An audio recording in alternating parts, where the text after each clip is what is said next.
Buenas tardes, Padre Pedro y televidentes. Estamos aquí con el programa de preguntas. ¿Cómo está? Muy bien, un poco admirado porque por lo que me habéis dicho han hecho muchas preguntas y un poco pues admirado porque cuando uno habla no se piensa tantísimas preguntas. Por un lado, pues agradecer a Dios porque eso indica que hay mucha inquietud, una sana inquietud por conocer mejor la doctrina de Jesús, la fe, por progresar en la fe. Y por otro lado, pues pediros que recéis mucho por mí, porque lo último que me gustaría sería, o que lo que más temería, era que os diga cualquier cosa que en vez de ayudaros espiritualmente, pues que no lo sea.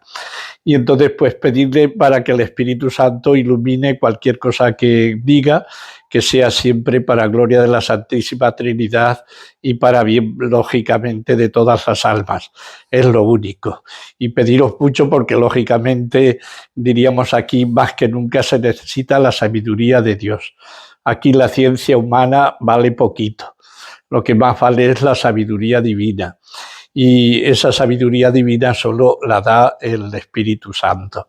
Entonces, bueno, pues pediros humildemente que pidáis mucho por mí, porque si estoy aquí en presencia vuestra es porque de alguna forma compartir lo que el Señor me haya concedido, y espero que sea todo para su gloria, no deseo otra cosa.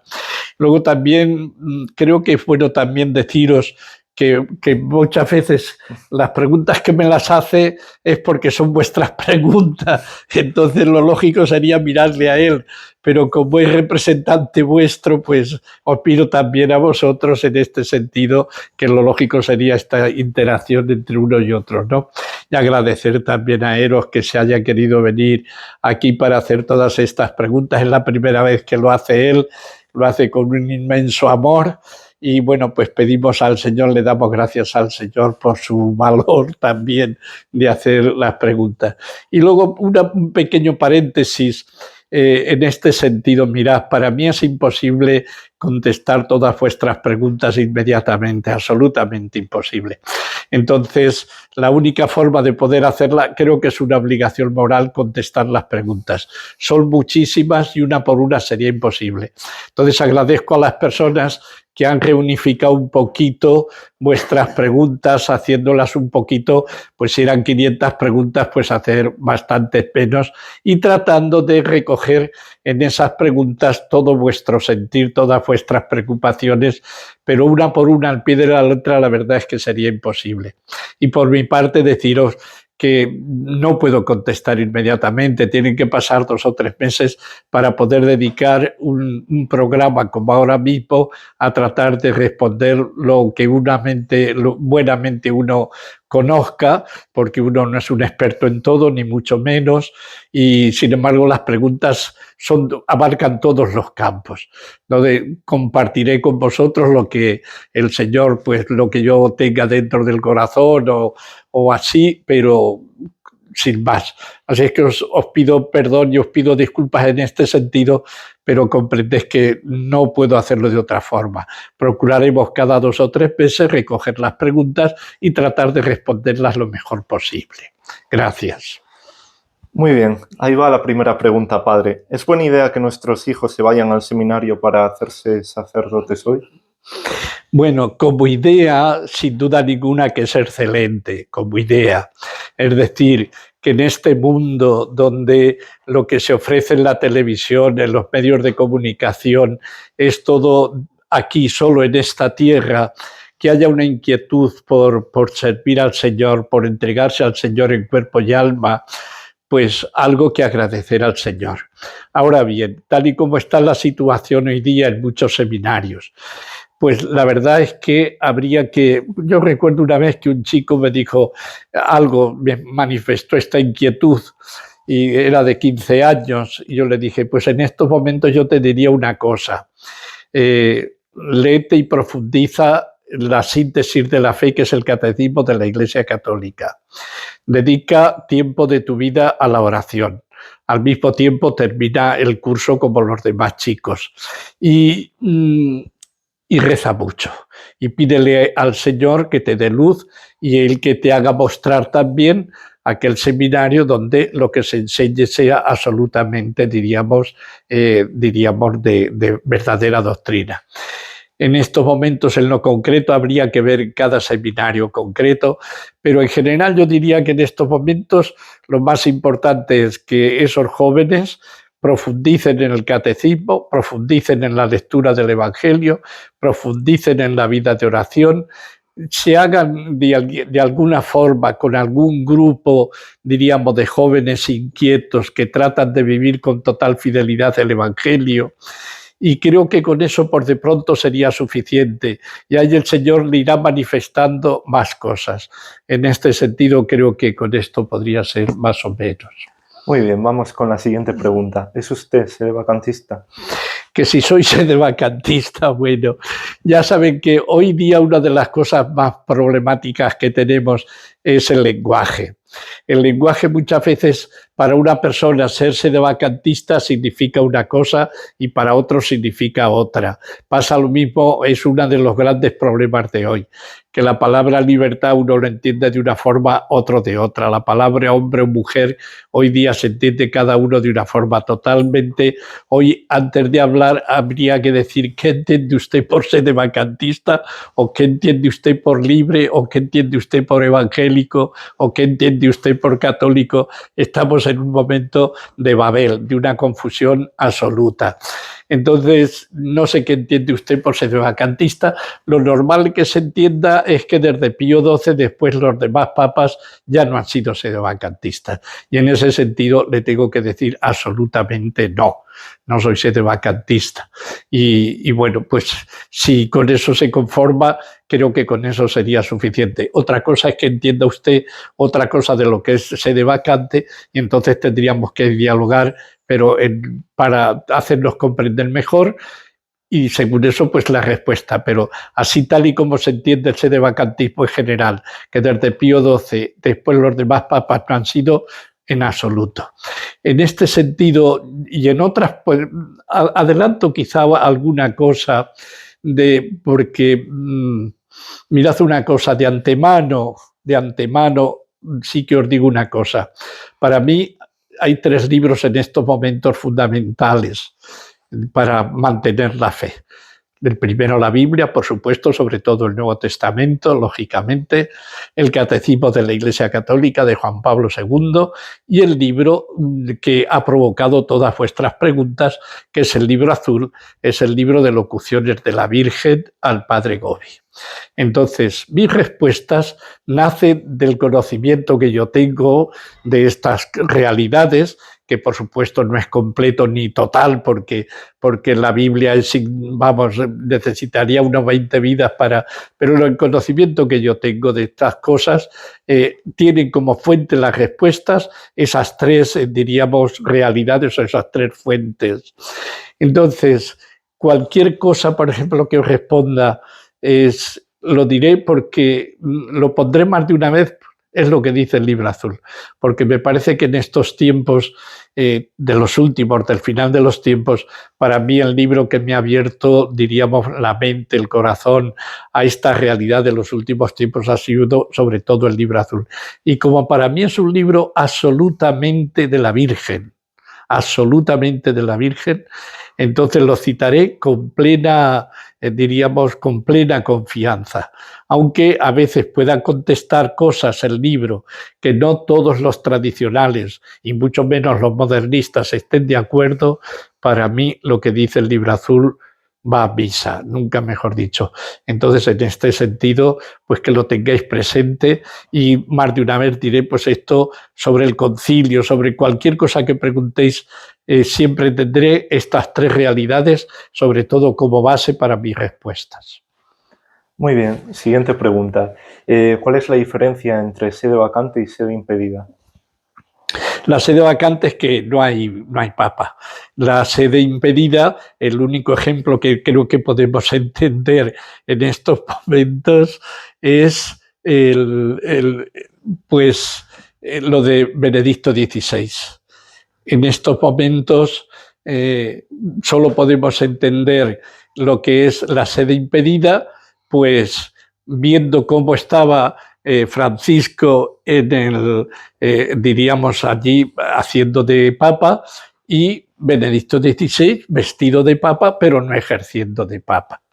Entonces podemos pensar que eso es una sede impedida. Es decir, el que seguía siendo papa era Benedicto XVI y el que no lo era, por tanto, sería Francisco. ¿Y por qué no ejercía Benedicto? Pues porque había un impedimento externo y interno, o interno y externo, que le obligaron de alguna forma, entre comillas, porque él siempre dijo que era libre para la hora de decir, de quitarse del ejercicio del papado, pero los hechos nos demuestran que ahí hubo presiones internas y externas, que le hemos dicho más de una vez, por tanto no sería ahora el motivo para no poder ejercer de papa. Podríamos decir que eso es una sede impedida. Y además él mismo, de alguna forma, cuando le hicieron una pregunta, si es usted el último papa, él dijo, puede ser. Y era el 2015 o por ahí, ya llevaba, desde el 12, ya llevaba unos cuantos años que había dejado de ejercer como papa. Por tanto, aquí esto, como veis, tendríamos una respuesta mucho más larga también, viendo los motivos de Benedicto, etcétera, pero creo que para lo que es la pregunta, diferencia entre sede impedida y sede vacante, creo que este ejemplo puede valer. ¿Te parece? Muy bien. Muy bien. Vamos con la siguiente pregunta. ¿Estamos esperando que surja, como dijeron San Malaquías y otros profetas, un Pedro el Romano? ¿Qué cree usted? ¿Cómo lo ve? Por supuesto, sobre esto de que esperamos un Pedro el Romano, hay una cosa que, ya que he citado antes a Benedicto, creo que fue en el año 15, fue precisamente donde le hicieron una entrevista, que sacaron un libro sobre lo que le habían, era ya como Papa emérito. Y resulta que le hicieron precisamente esta pregunta que ha salido antes. ¿Es usted el último Papa? Según San Malaquías, ¿es usted el último Papa? La respuesta, la verdad, es que fue desconcertante. Pienso que no se ha meditado suficientemente su respuesta, porque implícitamente llevaba muchas consecuencias. Entonces, él dijo, puede ser, puede ser. Implícitamente con eso estaba diciendo que Francisco no lo era.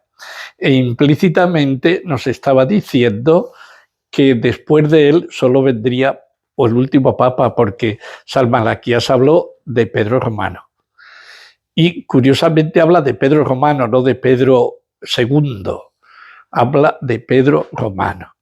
Y ya será un Pedro Romano que, según también otras muchas tradiciones y profecías, sería nombrado por el cielo. Y sería el Papa de los últimos tiempos, el Papa de una tribulación tremenda, que sería el que guiaría a la Iglesia. Eso coincide también con algo que nos dice la Virgen en el Libro Azul, que para mí es el libro que en este sentido da autoridad, da orientación y de alguna forma confirma, por lo menos para mí, en esta cuestión. Y ahí la Virgen dice una cosa muy curiosa, dice dos cosas. Una, que yo os guiaré, yo os diré lo que tenéis que hacer, como si hubiera un momento histórico donde María ejercería en el último tiempo lo mismo que ejerció con los apóstoles cuando Jesús murió, y de alguna forma, cuando entre que muere y resucita, ese sábado santo es María quien guía y quien acoge, por así, recoge a los discípulos. Por tanto, es un poco la madre de la Iglesia en ese sentido. Y luego, cuando viene el Espíritu Santo, después de que Jesús ha ascendido a los cielos, nos dice también los Hechos de los Apóstoles, que estaban los apóstoles, los discípulos, con María. Por tanto, quien ejercía en ese momento de centro de la Iglesia, más que el mismo Pedro, era María. Y en los últimos tiempos ella tiene una función especialísima. Y junto a eso nos dice también una cosa muy concreta, un poco extraña, entre comillas, que ella nos dirá a quién tenemos que seguir para seguir al verdadero vicario de Cristo. Ella, lo normal es que el vicario de Cristo lo nombran los papas. Entonces, que nos diga una afirmación como esta, el libro azul La Virgen, que es un libro que, como sabéis, está aprobado por la Iglesia y por eso tiene una autoridad especial con esa aprobación, y que nadie en muchos años que terminaron las locuciones, nadie ha ido contra ello, dice ella que nos dirá a quién tenemos que seguir para seguir al verdadero vicario de Cristo. Con lo cual quiere decir que ese Pedro romano no será nombrado por cardenales, de alguna forma por el cielo. Y hay profecías que nos dicen también que será el cielo, Pedro y Pablo, quien vendrán y de alguna forma nombrarán ese Pedro romano. Entonces la Virgen nos dirá, no sabemos los demás. Nosotros no podemos ni adelantarnos a la Virgen ni retrasarnos. Entonces ella nos lo manifestará cuando ella quiera. Entonces sí que tenemos que preparar nuestras mentes y nuestros corazones para ver milagros del cielo, para ver que la historia de la Iglesia Dios no la ha dejado, y pese a lo que pese, Dios no la ha dejado ni siquiera, diríamos, por una cabeza visible. Entonces el Señor, cuando llegue el momento que Él crea oportuno, pues nos manifestará a quién tenemos que seguir, incluso como cabeza visible. Muy bien, siguiente pregunta. Algunos creen que Bergoglio era el falso profeta. ¿Usted también lo cree? Sobre esta cuestión tengo que deciros de Bergoglio, y también ahora también se dice también que si es el León XIV. Tengo que decir que a mí eso no me ha importado tanto, si eran el anticristo, si eran el falso profeta.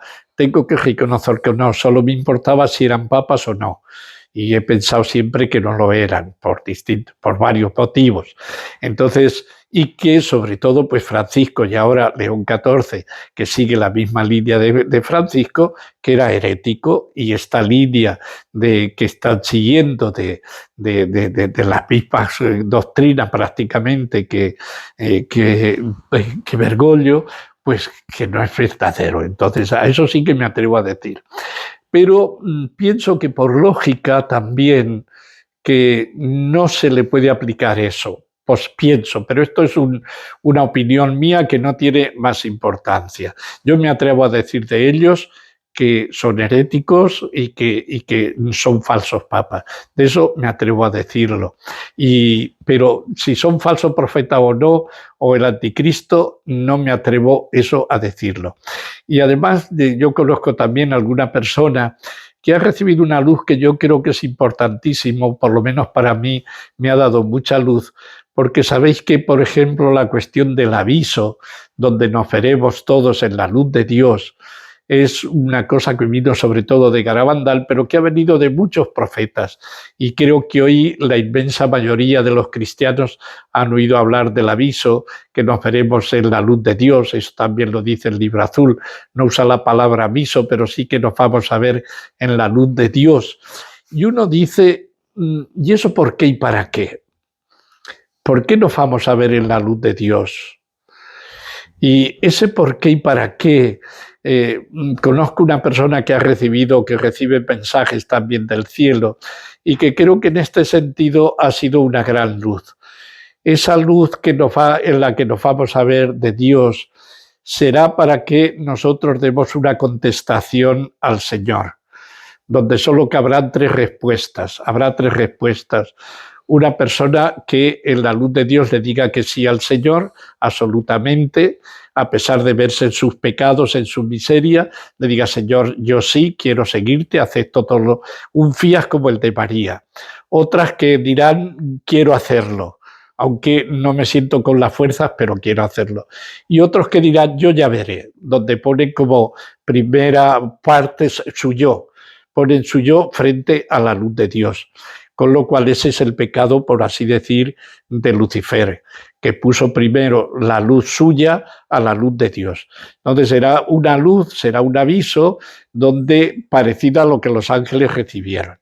Entonces, en ese sí y en ese no, o ese yo primero, esas tres respuestas serán definitivas para pasar al tramo final de los últimos tiempos. Es decir, ahí ya no habrá campo neutral. La gente ya tendrá que decir sí, o sí pero no, o no. No, yo primero. Entonces, en ese sentido, ahí el Señor, lo mismo que dio tiempo a Judas, incluso para arrepentirse, Jesús le lavó los pies y ya cuando fue ya definitivamente cuando se marcha, pero hasta ese momento Jesús pues le dio todo su amor y le dio, se intimó con él como lo hizo con los otros discípulos, no le quitó, por así decir, y sabía que lo iba a traicionar. Entonces, en esa luz el Señor quiere convertir incluso a los que hubieran ser anticristo o falso profeta, les da esa oportunidad también para la conversión. Por tanto, pienso que a través de esta lógica y de esta, por así decir, luz que el Señor ha dado a esta persona, que a mí me parece que es una luz muy particular, que complementa todo lo que sabíamos sobre el aviso y que da razón del porqué del aviso. Porque siempre se nos ha dicho que nos veremos en la luz de Dios, pero no siempre por qué y para qué. Y entonces, en este sentido, pues creo que donde se va a manifestar más o auténticamente y en profundidad el anticristo y el falso profeta será en ese momento. Por tanto, esto es lo que a mí me parece también como opinión. No creo que ni siquiera en estos momentos sea eso lo más definitivo, y que lo más definitivo es que nosotros lo que estemos es atentos a que nadie nos engañe en la doctrina. Después, si es o no es, me parece que eso nos puede llevar a discusiones que nos pueden hacer fallar y desunir, cuando lo que más tenemos que tener presente es la unión entre los que queremos ser fieles a la doctrina de la Iglesia. Eso es lo que más tenemos que buscar, la unión en la fundamental de la doctrina de la Iglesia, y que lo otro podemos caer en discusiones que mientras que discutimos, la pobre humanidad se muere de hambre. Y podemos estar discutiendo con toda la razón del mundo, pero mientras tanto la gente abandona la fe, mientras tanto la gente abandona la Iglesia, y creo que eso pues sería como si un médico, por discutir con otro al diagnóstico, abandona al enfermo y el enfermo se muere.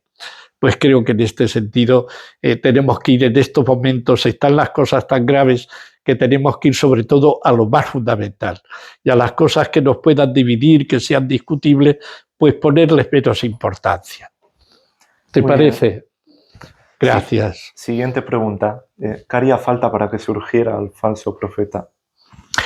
Para que surgiera, tenemos todos los elementos ya, porque si estamos sabiendo que lo que estamos diciendo, que incluso, como os digo, fue la autoridad de Benedicto XVI que le dio autoridad a San Malaquías. Por tanto, no estamos hablando ahora aquí de una opinión cualquiera. Entonces, con esa respuesta ya el Papa Benedicto XVI nos está diciendo que habéis entrado en los tiempos de Pedro Romano. Habéis entrado entonces en los tiempos de la gran tribulación. Habréis entrado en los tiempos de la gran confusión. Entonces, tenemos que estar, diríamos, el libro azul insiste muchísimo la Virgen en los hitos de los tiempos. Nos dice que esta generación ya en los años 80, los jóvenes van a conocer el fin, es decir, sobre todo el libro azul, está todo él orientado para que haya un grupo que reciba a Jesús en gloria. O sea que esto es un absoluto, y en ese sentido pues tenemos que estar muy atentos más que nunca a conocer no solamente la doctrina, sino los hitos de los tiempos, porque Jesús nos lo mandó, no fue cualquier cosa. Él nos dijo, no sabéis del día ni la hora, pero nos dice, estad atentos a ver los hitos de los tiempos para ver cuándo viene el Hijo del Hombre. El libro azul habla ahí de varios hitos evangélicos, hasta de 5, donde los explica cada uno. No es este el momento, pero el libro azul nos confirma muchísimo. Prepararos, tenéis una misión especial. El libro es una llamada para que nosotros preparemos nuestra alma y nuestro cuerpo y nuestra mente para no perder la fe, para seguir el verdadero magisterio de la Iglesia, el de la tradición de siempre, la Iglesia de Cristo, y nos dice, estáis en estos tiempos muy particulares donde tenéis que ver los hitos de los tiempos y tenéis que seguir más que nunca con fidelidad el Evangelio al pie de la letra.